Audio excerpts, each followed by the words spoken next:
Nah, yang pertama adalah air yang suci dan mensucikan. Kaidahnya sederhana. Pokoknya air yang asli sudahlah. Dengan takbir fikih kadang-kadang orang awam bulat. Air mutlak. Mutlak. Nggak nyambung istilah. Mutlak. Sudahlah pokoknya air asli. Turun dari langit dan keluar dari bumi.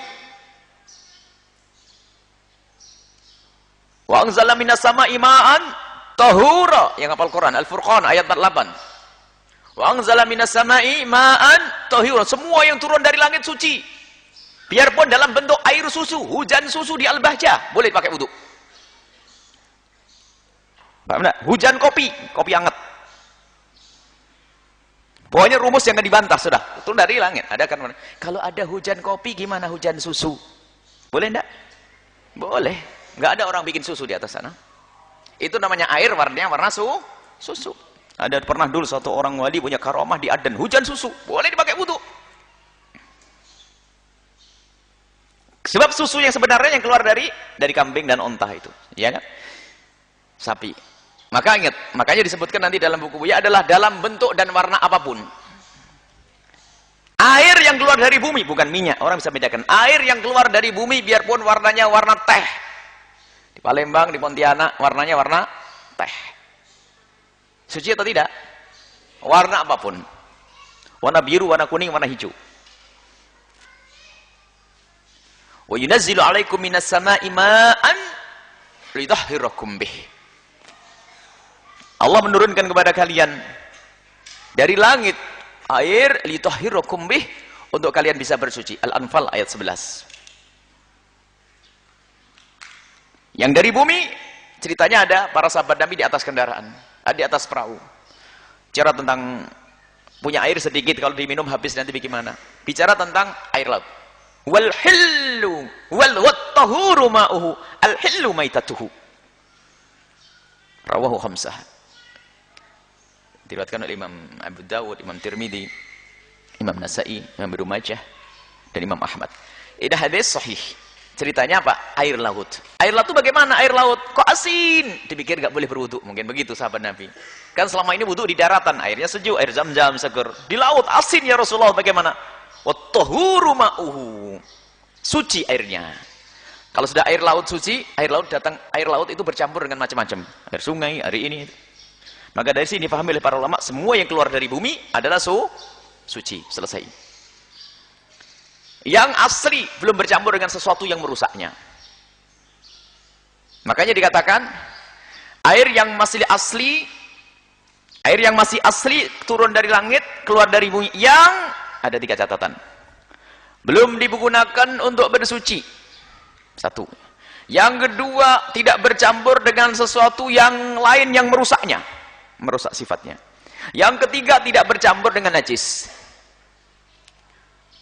Kalau air itu pada dasarnya asli, tapi sudah dipakai untuk berwudu dan mandi besar, maka namanya air mustakmal nanti. Atau air itu pada dasarnya asli, turun dari langit, keluar dari bumi, akan tapi setelah itu bercampur dengan sesuatu, menjadi berubah sifatnya, maka nanti itu menjadi air yang suci, tidak bisa mencucikan, air martabat kedua. Atau air yang aslinya suci mencucikan, tapi bercampur dengan najis. Makanya air suci dengan bahasa definisi sederhana, nggak usah repot-repot. Kalau kalian tugas mengajar orang awam, nggak usah pakai air mutlak. Ghairi qaidin, begini musing. Apa itu qaid? Nah, kan mabuk tambahan nanti ya. Sudah, pokoknya air yang asli turun dari langit, keluar dari bumi, yang belum dipakai bersuci, belum bercampur dengan sesuatu selain air sampai berubah, belum terkena najis. Sudah, selesai. Yang kedua adalah air suci, tapi tidak bisa digunakan untuk mensucikan yang lainnya. Air suci tidak bisa digunakan untuk mensucikan yang lainnya. Dari airnya suci. Buya dikasih kopi nih. Kopi ini suci enggak nih? Bisa dipakai wudu? Tidak. Maka ini air suci yang tidak bisa mensucikan. Suci, kalau kena baju dalam sholat tetap sah. Baik. Nah, air suci yang tidak bisa mencucikan, Tohir, ghairu mutahhir, ada 2. Yang pertama adalah air mustakmal. Mustakmal itu air yang sudah digunakan untuk bersuci. Air mustakmal. Hati-hati, di sini banyak santri jago ngeliwat, salah faham. Awas. Air mustakmal. Yang kedua adalah air yang tohir, mutahhir, suci tidak mensucikan. Yang kedua adalah air suci yang mensucikan tadi telah bercampur dengan selain air, tepung, kopi, susu, pokoknya selain air. Bercampur dengan sesuatu yang lainnya. Satunya bercampur dengan sesuatu yang lainnya. Percampuran yang suci yang kedua. Bercampur, syaratnya bercampur dengan sesuatu yang lain. Yang kedua, sesuatu yang lain itu suci. Yang ketiga adalah berubah air dengan perubahan yang parah.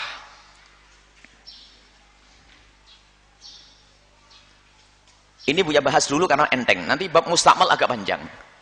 Jadi kalau ada air yang aslinya suci mensucikan, kamu punya air di bak. Suci bisa digunakan untuk berwudu. Kalian bisa berwudu dengan air itu. Suci dan mensucikan. Kelas pertama tadi. Cuman setelah itu kecampuran. Kecampuran kopi menjadi berubah warna kopi atau susu. Coba. Ini aslinya air suci mensucikan. Cuman sama anak putri dikasih kopi sama gula. Lihat. Memenuhi syarat untuk disebut sebagai air yang suci tidak bisa mensucikan. Jenis yang kedua mutaghayyir, berubah. Pertama air suci bercampur dengan sesuatu yang lainnya, kopi dan gula. Dan kopi dan gula itu suci dan percampurannya parah sampai berubah kan? Dari jernih menjadi keruh. Kalau percampurannya tidak parah, tetap bisa dipakai untuk wudhu. Harus percampurannya ada percampuran yang sangat dan parah. Taghayyuran syadidan. Taghayyurnya sangat. Kalau percampurannya adalah tidak parah, maka tidak merusak air. Nah, bagaimana kita mengetahui percampuran itu parah atau tidak? Ini catatan kecil penting ini. Untuk mengukur. Gimana air ini bercampur parah dan tidak parah? Untuk mengetahui percampurannya parah atau tidak parah adalah datangkan orang yang tidak tahu apa yang dicampurkan di situ.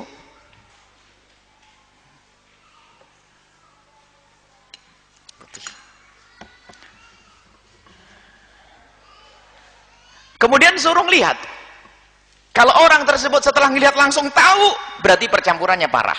Kalau masih mikir, apa ya, belum parah. Contoh.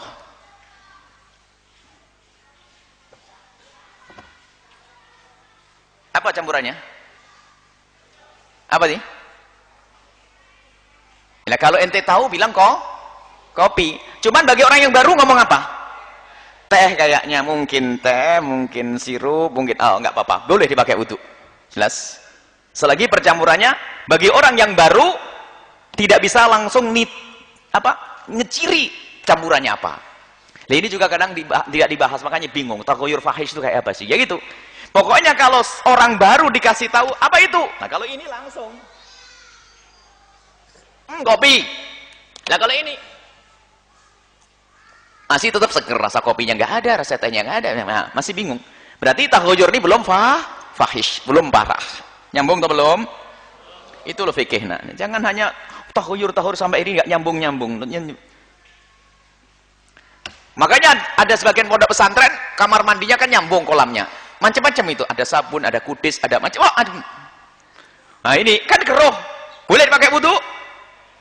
Ya pokoknya kalau taruh di gelas, dibawa ke orang lain, campurannya apa? Nggak bisa nyiri. Ya pun kecebur sabun di dalamnya atau apa. Asalkan bagi orang yang baru tidak bisa ngeciri, tidak bisa menebak secara pasti, maka itu taghayyurnya belum fahish, berubahnya belum serius. Coba kita tambah lagi, aku masih bingung. Masih bingung? Masih boleh ini? Ini kayak teh, ternyata bukan teh. Taghayyur harus taghayyur fahish. Kalau orang baru yang melihat langsung tahu apa campurannya. Baik, ini yang pertama. Ini adalah air yang suci tidak bisa digunakan untuk bersuci. Yang kedua, tapi ini suci atau tidak? Suci. Air suci aslinya telah bercampur dengan sesuatu yang lainnya, kopi sama teh. Lainnya itu adalah syaratnya suci. Sebab kalau najis, bab yang ketiga, yang terakhir nanti. Pembahasan air yang ketiga. Makanya syaratnya adalah air suci yang tidak mensucikan. Jenis kedua adalah air suci aslinya bercampur. Satunya bercampur dengan sesuatu yang lainnya yang suci. Bercampur dengan sesuatu yang lainnya. Sesuatu yang lainnya itu suci. Kemudian sesuatu yang lainnya itu adalah tidak, sesuatu yang lainnya suci. Kemudian setelah itu apa? Bercampurnya itu bercampur yang parah, sangat. Baru itu disebut sebagai air jenis kedua, tohir mutohir. Sebagian santri menganggap air tohir mutohir disebut air mustakmal. Ya bukan dong, masa air tohir. Tidak.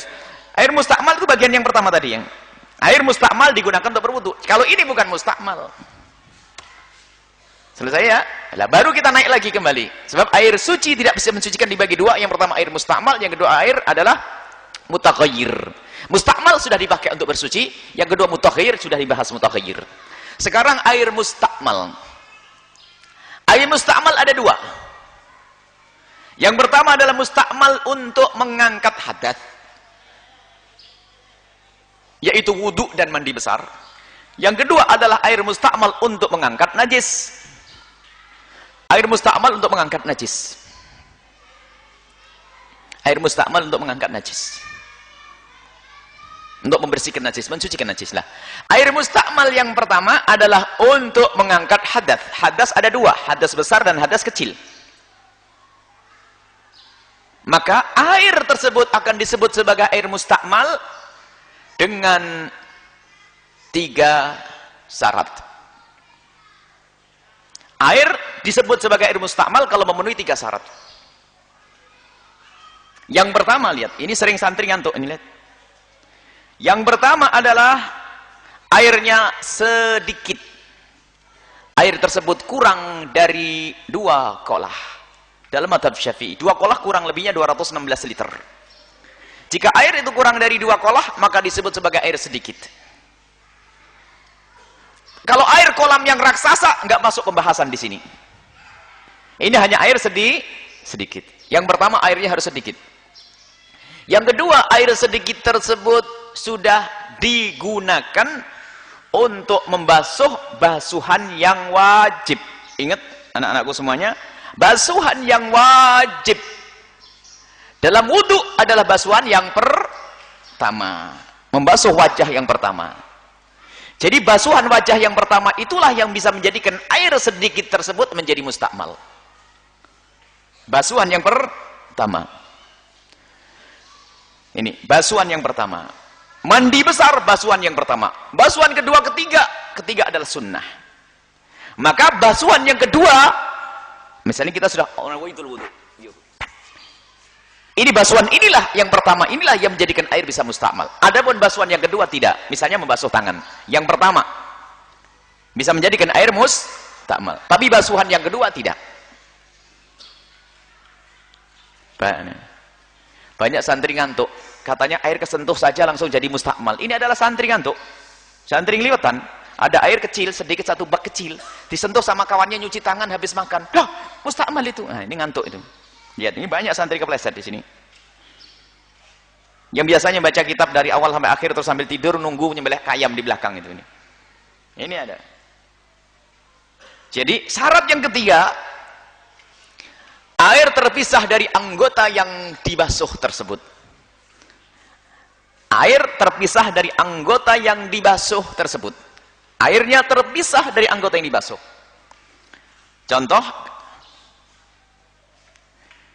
kalau kita mengambil air segenggam, di bak kecil air segenggam.